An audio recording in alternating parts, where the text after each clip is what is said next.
क्रांतीवीर वसंतराव नारायणराव नाईक शिक्षण प्रसारण संस्थेच्या पंचवार्षिक निवडणुकीची मतमोजणी रविवार दिनांक 28 जुलै रोजी मखमलाबाद रोडवरील भावबंधन मंगल कार्यालय येथे झाली। सदर निवडणुकीत हेमंत धात्रक आणि तानाजी जायभावे प्रणित प्रगती पॅनलने घवघवीत यश मिळवले। यंदा प्रथमच 4 पॅनलचे निर्मिती झालेल्या निवडणुकीत तब्बल 118 उमेदवार रिंगणात असल्याने मतदानाची चुरस वाढली होती। बिनविरोध निवडणुकीचे सर्व प्रयत्न फोल ठरल्यानंतर 4 पॅनलची निर्मिती झाली होती। प्रगती पॅनलकडून नाशिक तालुक्यासह शहर कार्यकारी संचालक पदाच्या निवडणुकीत प्रकाश घुगे हे तब्बल 2541 मते मिळवून विजयी झाले। प्रकाश घुगे यांच्या विजयाची घोषणा होताच त्यांच्या समर्थकांनी मोठा जल्लोष करीत फटाके आणि गुलालाची उधळण केली। प्रगती पॅनलचे प्रमुख हेमंत धात्रक आणि तानाजी जायभावे यांच्या मार्गदर्शनाखाली आणि समाजाच्या पाठिंब्यावर आपण निवडून आलो आहोत। त्यामुळे पुढील 5 वर्ष आपण संस्थेचा संचालक म्हणून नव्हे तर एक नोकर म्हणून काम करणार आहोत। तसेच संस्थेच्या प्रगतीसाठी तन्मनधनाने पुढाकार घेणार आहोत। मयत सभासदांच्या वारसांची नव्याने नोंदणी करून नव्या पिढीला संस्थेच्या कारभारात सहभागी करून घेणार आहोत। त्यामुळे संस्थेच्या सभासदांसाठी काम करणार असल्याचे प्रतिपादन प्रकाश घुगे यांनी केले। आपण संस्थेच्या कार्यकारिणीत प्रामाणिकपणे काम करून समाजापुढे एक नवा आणि चांगला आदर्श निर्माण करणार असल्याचे प्रकाश घुगे यांनी सांगितले। क्रांतीवीर वसंतराव नारायणराव नाईक शिक्षण संस्थेच्या पंचवार्षिक निवडणुकीमध्ये गेल्या 15 दिवसापासून प्रचाराची रणधुमाळी चालू असताना आम्ही उत्तर महाराष्ट्रामध्ये नामवंत अशी असलेली शिक्षण संस्था पूर्वीच्या काळातील गेल्या 100 वर्षापूर्वी या नाशिक जिल्ह्यामध्ये समाज बांधवांनी मुंबईला हमाली करून ह्या VN नाईक शिक्षण संस्थेचं रोपटं रोवलेलं आहे। खरं तर म्हटलं तर हमालांनी 1-1 रुपया जमा करून ती जागा घेऊन त्या संस्थेला आज इतकं मोठं रूप आणलेलं आहे।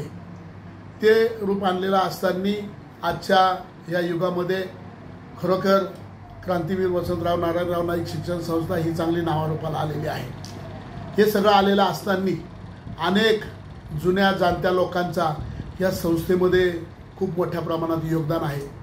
त्याच्यामध्ये प्रल्हाद पाटील करारा असतील, तुकारामजी दिघोळे असतील, NM आव्हाड साहेब असतील, शिन्नरचे नागडे दाजी असतील आणि नाशिक येथील लक्ष्मण बाळाजी धात्रक असतील, हरिभाऊ लक्ष्मण धात्रक असतील, अशा जुन्या जाणत्या लोकांनी या संस्थेमध्ये खूप मोठं योगदान दिलेलं आहे। या सगळ्या लोकांचा हेतू हाच होता का ही संस्था चांगल्या पद्धतीनं वाढून एक समाजाचं चांगलं काम उभं राहिलं पाहिजे, समाजातील मुलांना शिक्षणाची सोय झाली पाहिजे, या हेतूने ही संस्था चालू झालेली आहे। परंतु आजच्या ह्या बदलत्या युगामध्ये आज अनेक राजकारणी ह्या संस्थेकडे राजकारण म्हणून बघायला लागले आणि त्याचं रूपांतर कालच्या निवडणुकीमध्ये आपण सगळ्यांनी बघितलं असेल का या संस्थेमध्ये 4-4 पॅनल पडून या मतदारांना पूर्णपणे द्विधा स्थितीत नेऊन ठेवलेलं होतं। परंतु या VN नाईक शिक्षण संस्थेचा जो सभासद वर्ग आहे तो 100% खूप विचारपूर्वक काम करणारा आहे। त्यांनी या समाजामध्ये 118 लोक या निवडणुकीमध्ये उभा असताना त्याच्यामध्ये आमदार असतील, जिल्हा परिषदेचे काही अध्यक्ष असतील, मोठमोठे नेते असतील, ह्या सगळ्या नेत्यांनी या 118 उमेदवाराच्या निमित्ताने भाग घेतलेला होता। परंतु समाजाच्या लक्षात आलं का नाही, जेव्हा एखादा आमदार असेल, एखादा जिल्हा परिषद अध्यक्ष असेल, तो ह्या निवडणुकीमध्ये भाग घेतो तर नक्कीच या संस्थेला वेगळ्या दिशेने न्यायचा मार्गक्रमण सुरू झालेला आहे। म्हणून समाजाने चांगल्या पद्धतीनं विचार करून जर का राजकारण्यांच्या हातामध्ये ही संस्था गेली तर नक्कीच या संस्थेचं नुकसान झाल्याशिवाय राहणार नाही। आणि म्हणून त्यांनी खूप विचारपूर्वक समाजातील ज्यांना शिक्षण संस्थेमधील ज्ञान आहे, ज्यांना समाजाबद्दल आस्था आहे, जे हे लोक समाज शिक्षण संस्था सांभाळू शकता, अशा लोकांना समाजाने निवडून दिलेलं आहे।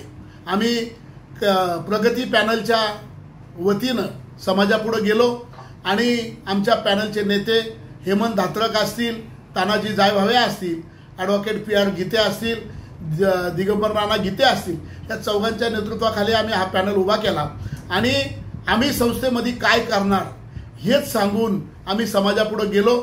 संस्थेच्या भविष्यातला विकास काय केला पाहिजे हे आम्ही समाजाला सांगितलं आणि विरोधकांनी प्रत्येकाने एकमेकावरती टीका टिप्पणीचं काम केलं आणि टीका टिप्पणीच्या कामातून लोकांच्या लक्षात आलं का काम करणारे लोक कोण आहेत। यांनी एकमेकाच्या उणे धुणे काढण्याऐवजी संस्थेमध्ये गेल्यानंतर आम्ही काय करू हे जर सांगितलं असतं तर नक्कीच समाजाने त्यांचा विचार केला असता, परंतु आमच्या पॅनलचे नेते हेमंत धात्रक, तानाजी जायभावे यांनी समाजापुढं फक्त संस्था आणि संस्था हेच दाखवल्यामुळं समाजाने या प्रगती पॅनलचे 23 उमेदवार निवडून दिले।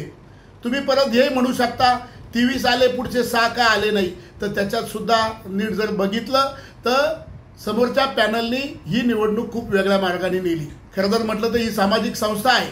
सामाजिक संस्था असताना या सामाजिक संस्थेत काम करीत असताना समाजाने विचार करायला पाहिजे होता, उमेदवारांनी विचार करायला पाहिजे होता का ही निवडणूक खरोखर लोकशाही पद्धतीनंच व्हायला पाहिजे होती, परंतु ही निवडणूक खरं तर म्हटलं तर ह्या राजकारणी लोकांनी वेगळ्या मार्गाने नेली आणि वेगळ्या मार्गाने नेल्यामुळं काही लोक आमिषाला बळी पडले असं म्हणायला हरकत नाही आणि त्याच्यामुळं हे 6 लोक निवडून आले।